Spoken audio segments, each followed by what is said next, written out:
And here we are. Hello, my friends. It's Friday afternoon where I am, and it's pretty cloudy over here. Sun, a little sunshine came out earlier and then went away. And this is week 10. I'm Diana Rankin, and welcome to our weekly messages. This is from March 1st through March 7th. It's March already. Can you believe it? It's come so fast. And I forgot to get some books here. Hold on just a second.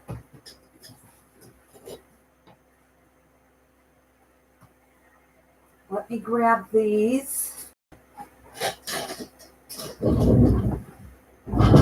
Okay, I'm back. I want to tell you, we do still have a couple of openings, but the time is running very short to say $45. If you are interested in signing for this workshop, you can go to the workshop and sign up, or go to my website, which is below, and sign up through there, or you can just give me a call. Again, you can reach me through the website, and let's get you signed up. We have a couple of openings, and that's it. So there's that. We will get a message from Phillip. This is an oracle book. Each page is a different wisdom, and so a little bit later, we'll just flip through that and find the wisdom that Phillip has for us this week. And I'm getting some questions about this book. I read from it last week, The Found Child. It is available on Amazon.com, as is all 4 books that are still in print are available, and this is one of them. And the question came up, and we'll go more in depth about this later. But the big thing right now is, how do I deal with all the anxiety? It's tough, but this book will help out. Joy. It's 52 different practices, one a week, that you can practice to help you there with joy. And if we're in joy, we're not caught in fear. And one of the biggest things right now that's causing so much fear around the world, but in the US, is the coronavirus. And so I just want to give you a couple of things. We talked about it. Philip gave us his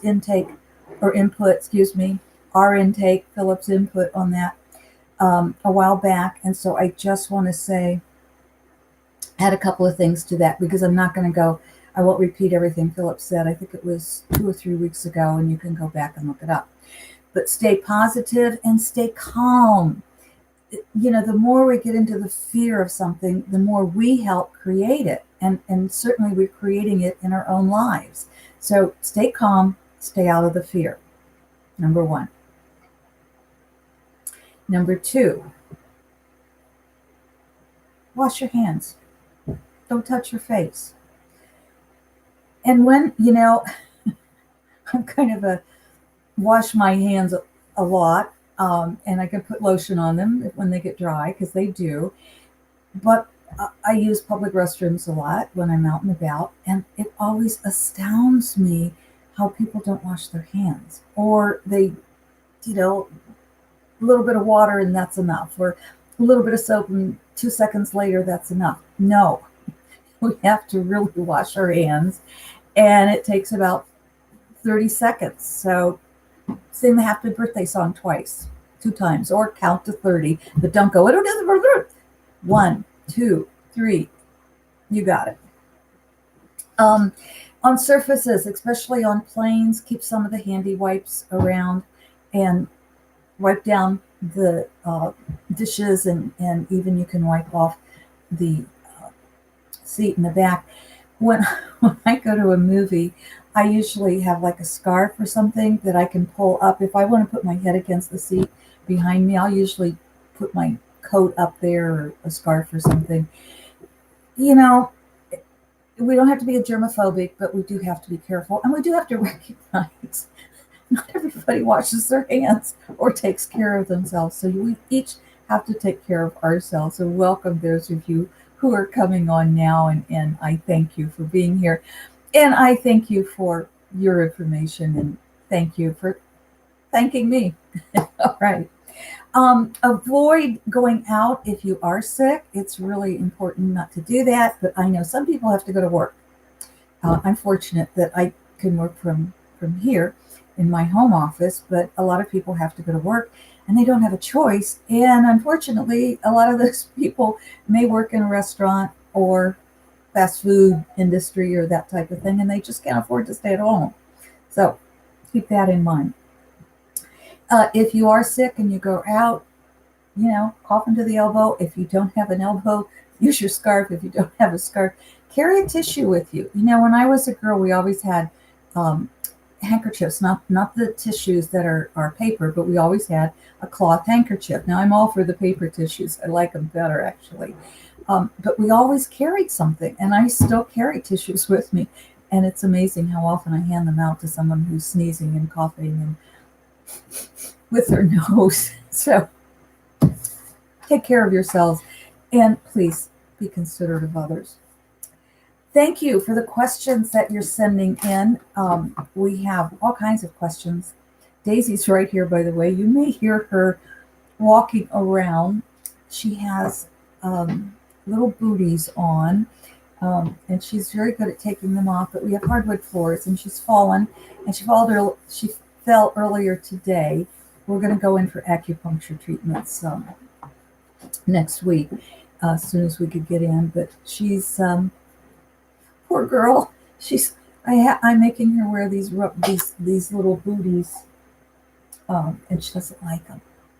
They're like got rubber soles on the bottom, and then they're a little cloth boot on top, and they feel strange, so she doesn't like them, but she has to wear them. So you may hear her walking around here, and she's already got one off.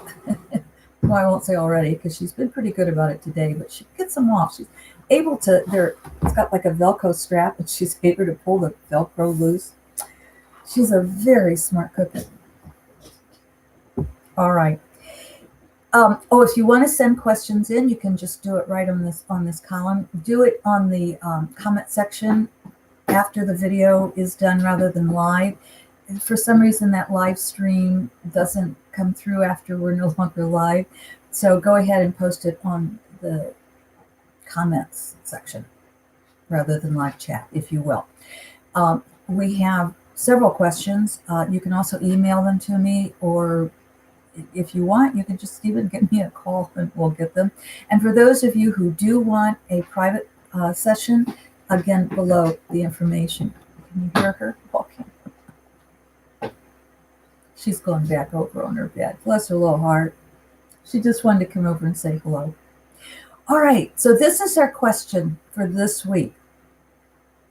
And doesn't anger frequently mask fear? And Phillip, my spirit guide, is going to answer this question for us. And by the way, for the Awakening to Deeper Intuition ceremony, people have asked me, will they meet their spirit guide? Yes, you will. So we do a process on Friday night that helps you, and then you have the weekend to work with them. We also do some animal communication. Sorry, I heard her slip off her bed there for a minute.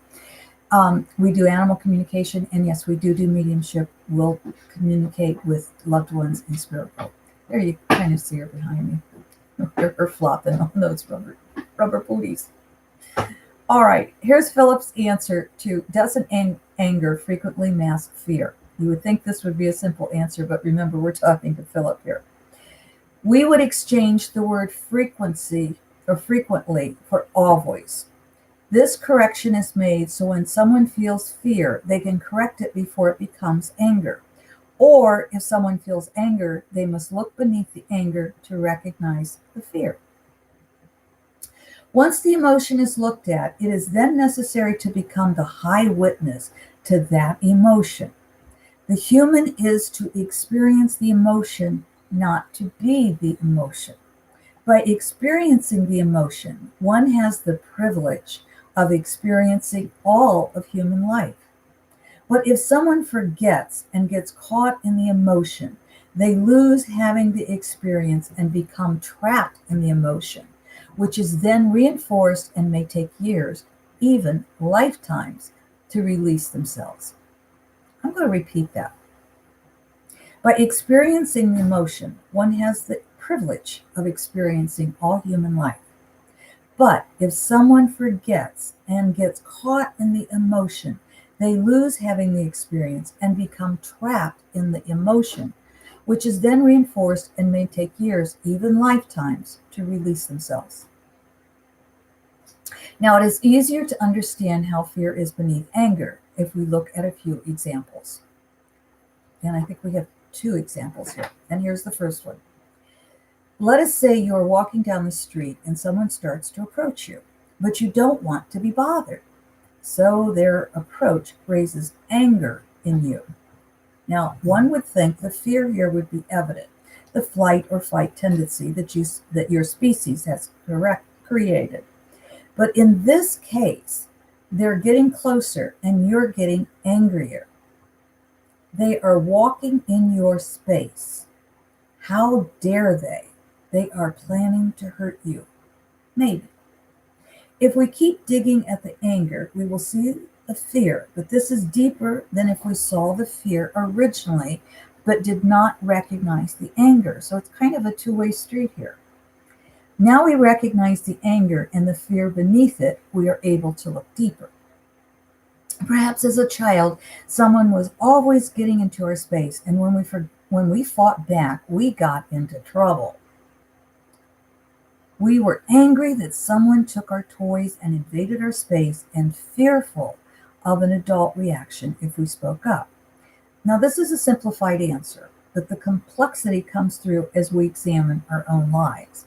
And so what Phillip is really saying to us here is whenever we feel fear or anger, let's look beneath what that situation is. Let's step out of ourselves, out of the emotion, and kind of see ourselves over our own shoulder, looking at ourselves or in front of ourselves, or however you want to imagine that higher spiritual self looking at the human self and saying, okay, what's this real emotion really about?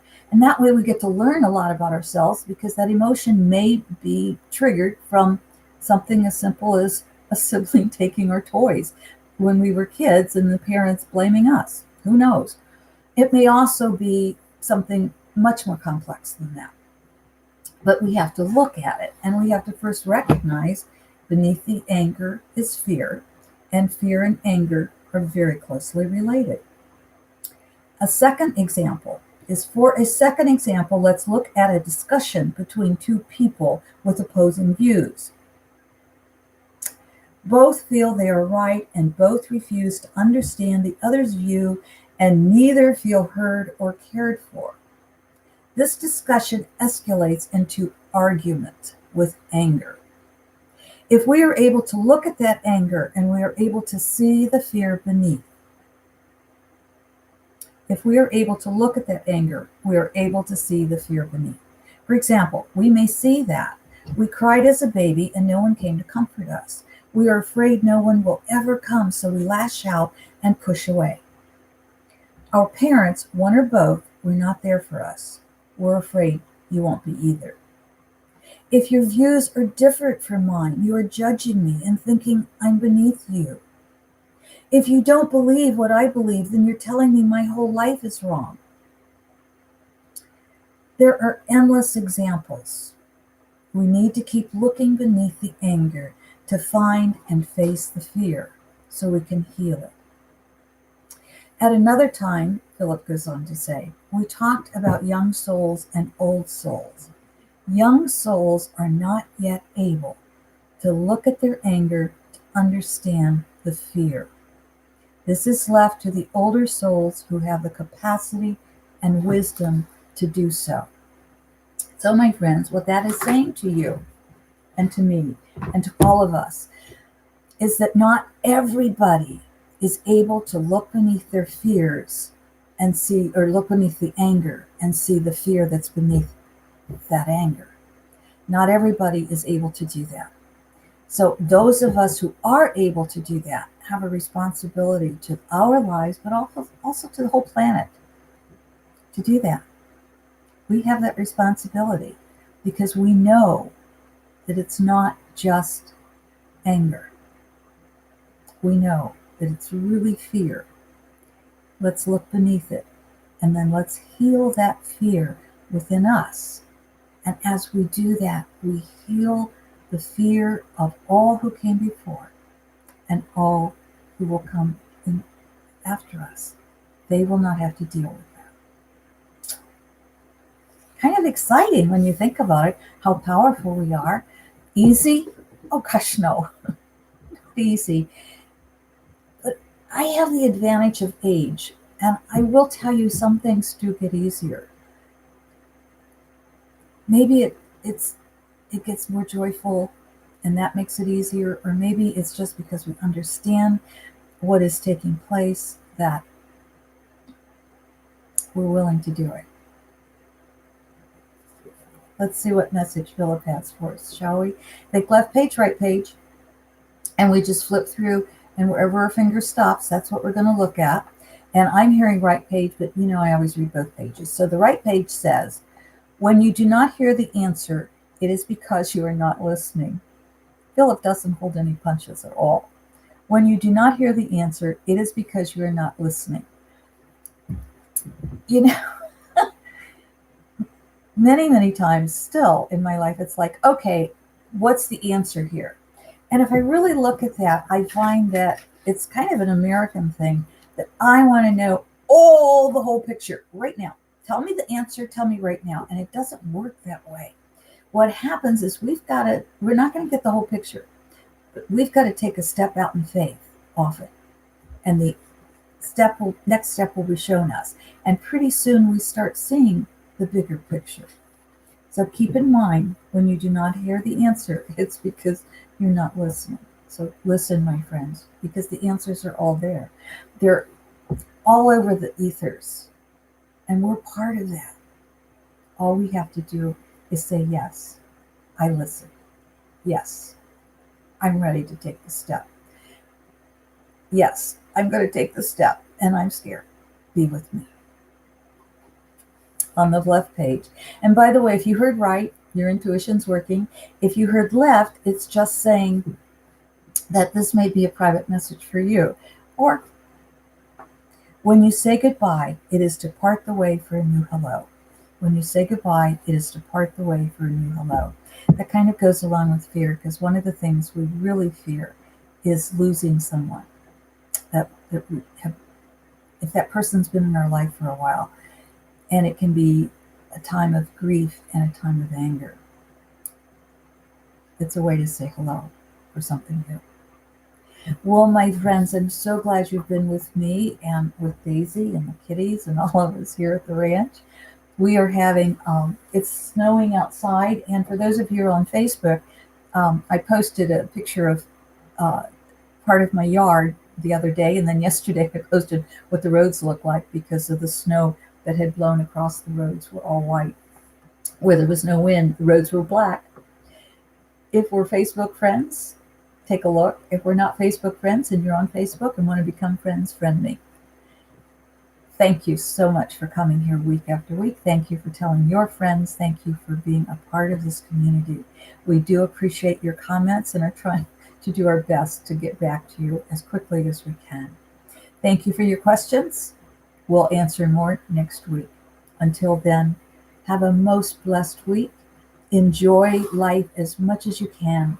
Do not let the news and all that's going on in the news, keep aware, but don't let it put you into a place of anger or fear, because that's not going to help you or anyone. Stay as much, believe me, do I ever get angry? Oh yeah. It takes a lot to anger me, and then it's usually pretty quick.